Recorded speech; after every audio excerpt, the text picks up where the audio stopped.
بسم اللہ الرحمن الرحیم۔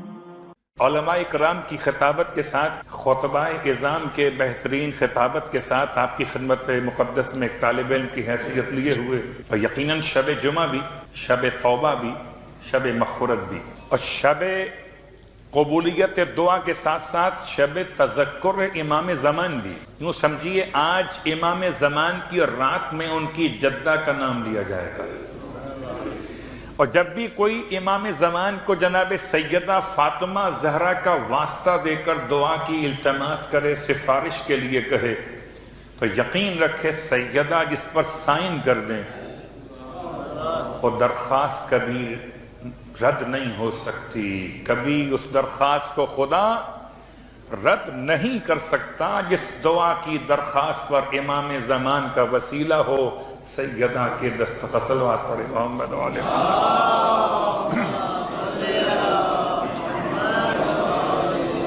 سرنامہ کلام میں آپ کی خدمت مقدس میں 4 آیات مسلسل کی تلاوت کا شرف حاصل کیا گیا۔ 2 آیتیں آج آپ کی خدمت میں، 2 آیتیں انشاءاللہ کل۔ عنوان جناب سیدہ کی عظمت اور عظمت سیدہ کو سمجھنے کے لیے ایک طریقہ تو یہ کہ سیدہ کو پہچانے، سیدہ کے والد نے کیا بیان کیا، بیٹی کے بارے میں باپ نے کیا بیان کیا، سیدہ کو پہچانے کہ سیدہ کے بارے میں مولائے متقیان یعنی آپ کے شوہر نامدار نے کیا بیان کیا، سیدہ کو پہچانے کہ سیدہ کے بارے میں آپ کے جو لخت جگر ہیں جنت کے جوانوں کے سردار، انہوں نے اپنی ماں کا مقام کیا بیان کیا، تو یہ حدیث کہلائے گی۔ رسول خدا کا بیان ہو تو حدیث، مولائے کائنات کا فرمان ہو تو قول امام، اور جنت کے جوانوں کے سرداروں کے فرامین ہو تو قول حسن حسین، یا ایک انداز سے حدیث بھی کہے جا سکتے۔ البتہ سب سے بہترین تعارف وہی ہوگا کہ جو نہ حسن سے ہو نہ حسین سے ہو، نہ ابو الحسنین سے ہو اور نہ جد الحسنین سے ہو تو ان سب کے پروردگار کی طرف سے۔ تعارف کے اپنے اپنے انداز ہیں عظمت سیدہ کو سمجھنے کے لیے۔ آپ کی خدمت مقدس میں سورہ مبارکہ دخان، دخان کیا ہے؟ دخان قرآن مجید کے سوروں میں ایک ایسا عظیم الشان سورہ ہے کہ جس کا حوالہ سمجھ لیجئے کہ 25ویں پارے میں ترتیب نزول کے لحاظ سے نمبر ہے 44، ترتیب قرآن کے لحاظ سے 44 اور ترتیب قرآن کے لحاظ سے 64۔ 25ویں پارے کا 64واں سورہ ہے۔ جب نزول میں تلاش کریں گے تو یہ نمبر 44 ہے۔ اس اعتبار سے اس سورے میں پروردگار عالم نے 59 آیات نازل کی، ایک کم ساتھ۔ ویسے اس سورے کی تلاوت سوائے شب قدر کے بہت کم کی جاتی۔ شب قدر میں 3 سورے خاص پڑھے جاتے ہیں، ایک 29واں سورہ سورہ عنکبوت، ایک 30واں سورہ سورہ روم، اور ایک یہ سورہ سورہ نمبر 44 سورہ دخان۔ دخان کا لفظی ترجمہ ہے کہ خدا نے اس سورے میں اس کی ایک آیت نمبر 10 میں لفظ دخان کو استعمال کیا کہ ڈرو اس دن سے، یوم تأتی السماء بدخان مبین، جب آسمان اس طریقے سے ہو کر رہ جائیں گے جیسے کوئی دھواں بن کر رہ جاتا۔ تو یہ اصلاً قیامت کا حوالہ ہے، اور قیامت کے حوالے کے ساتھ ساتھ سرکار ختم یہ مرتبہ صلی اللہ علیہ وسلم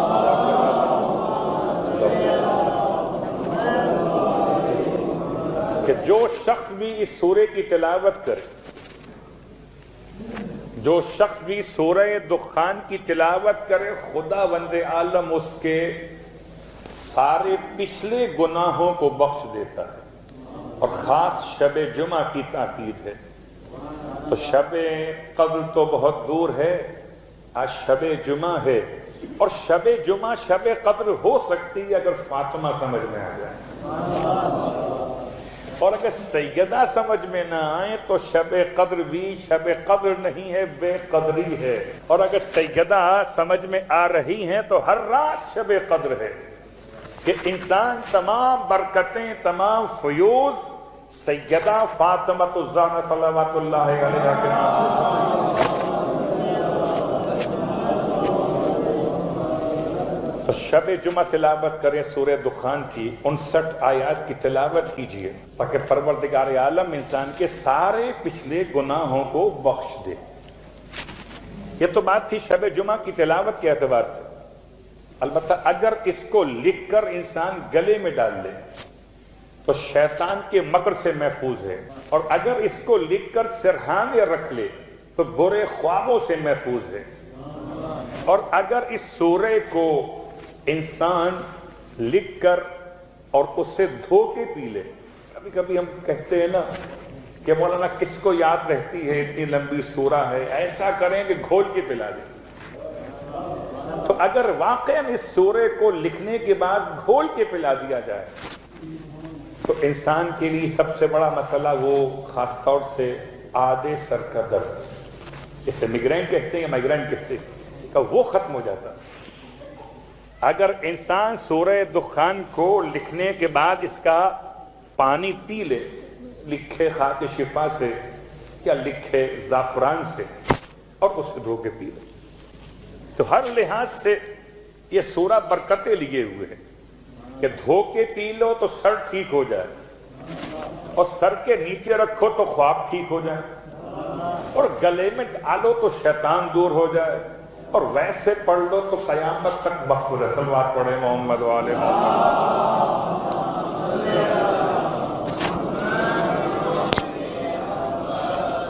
تو سورہ دخان کی منزلتوں کے ساتھ آئیے اس کے پس منظر میں آتے ہیں۔ یہ سورہ بہترین سورہ، سورہ دخان، اس کی پہلی آیت قرآن مجید کے ان آیتوں کے اعتبار سے ایک آیت ہے کہ جن آیتوں کو ترجمے کے لحاظ سے ابھی تک حل نہیں کیا گیا، یعنی حروف مقطعات بالکل ایسے حروف جو عربی زبان میں استعمال ہوتے تھے، الف سے لے کر یہ تک یا حمزہ سے لے کر یہ تک، ان تمام حروف کو الگ الگ انداز سے قرآن مجید میں آیتوں کی شکل میں رکھا گیا، اور ایسے رکھا گیا کہ پورا پیغام ایک ایک جملہ کہوں، حرف کہوں، کلمہ کہوں یا حروف کا مجموعہ کہوں۔ میں جب دیکھ رہا تھا بارگاہ کی اس عزا خانے کے انداز کو تو میں کچھ حیران تو ہوا کہ اوپر نام بیٹی کا ہے اور نیچے نام ماں فاطمہ زہرا صلوات اللہ علیہا کا ہے۔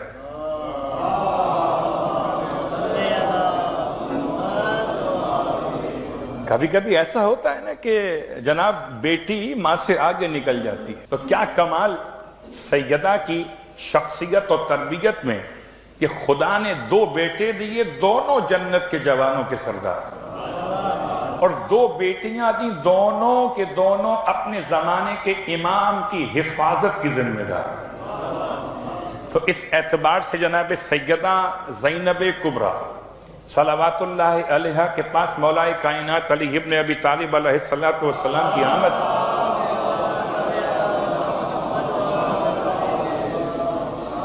اور امام علیہ السلام نے ارشاد فرمایا اپنی بیٹی سے کہ آپ خواتین کو درس تفسیر قرآن بیان کرتی ہیں، تو آپ بتائیے کاف ہاں یا عین صاد کی تفسیر کیا ہے؟ ارشاد فرمایا سر جھکا کر بابا آپ بہتر بیان کر سکتے ہیں۔ کیا طریقہ ہے، یہ تو جانتی تھیں، وہ پہچانتے تھے، ہم نہیں جانتے تھے۔ باپ بیٹی کی باتیں اگر اشاروں میں رہ جاتی تو تاریخ کو، راوی کو علم کیسے ہوتا کہ حروف مقطعات میں پورا پیغام موجود ہے؟ ایسا محسوس ہوا جب امام نے اس کی وضاحت کرنا شروع کی، جیسے کہ پروردگار عالم نے پورے کربلا کو ایک آیت کے اندر پوشیدہ کر دیا۔ کاف ہا یا عین صاد، کاف سے پہلا حرف، کاف سے مراد کربلا۔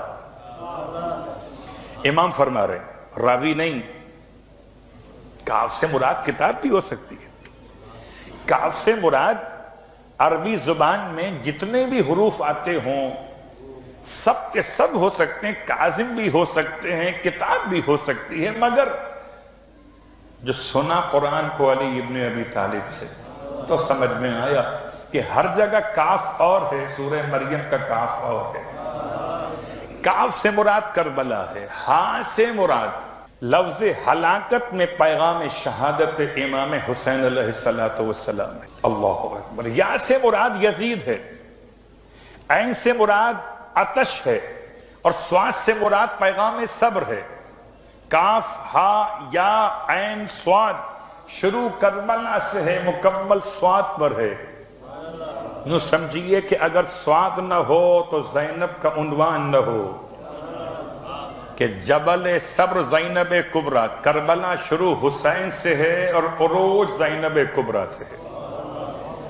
تو اب تفسیر سمجھیے حروف مقطعات کی، تو ویسے قرآن پڑھتے رہیے جیسے وہ چاہتے تھے، ایسا قرآن پڑھتے رہو کہ آل محمد دکھائی نہ دیں۔ آج بھی بہت سے ایسے ہیں نابینا، میں بڑے احترام سے کہتا ہوں نابینا، کہ جو قرآن تو پڑھتے ہیں مگر قرآن میں انہیں لفظ امامت دکھائی نہیں دیتا۔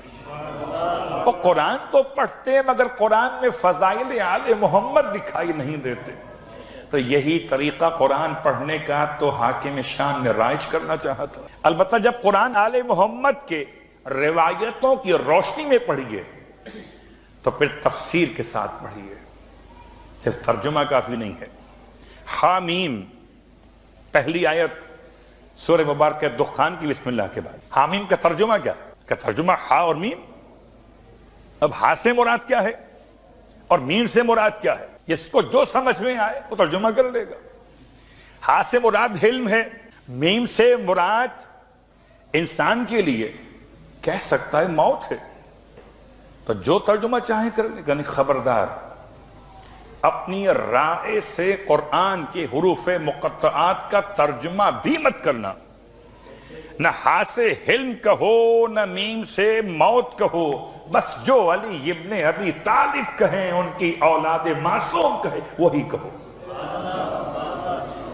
اس لیے کہ انسان نہیں سمجھتا، وما یعلم تاویلہ الا اللہ والراسخون فی العلم، اور اس کی تعویل سوائے اللہ کے اور ان کے کہ جن کو علم میں رسوخ عطا کیا گیا کوئی نہیں جانتا ہے۔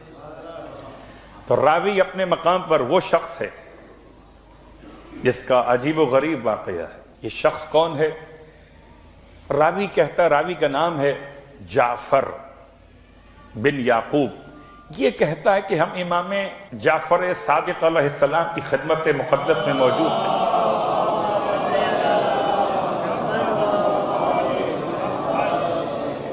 اور امام علیہ السلام کی خدمت میں ایک عیسائی عالم خدمت امام علیہ السلام میں پہنچا، اور اس نے اپنے احوال کو بیان کرنا شروع کیا۔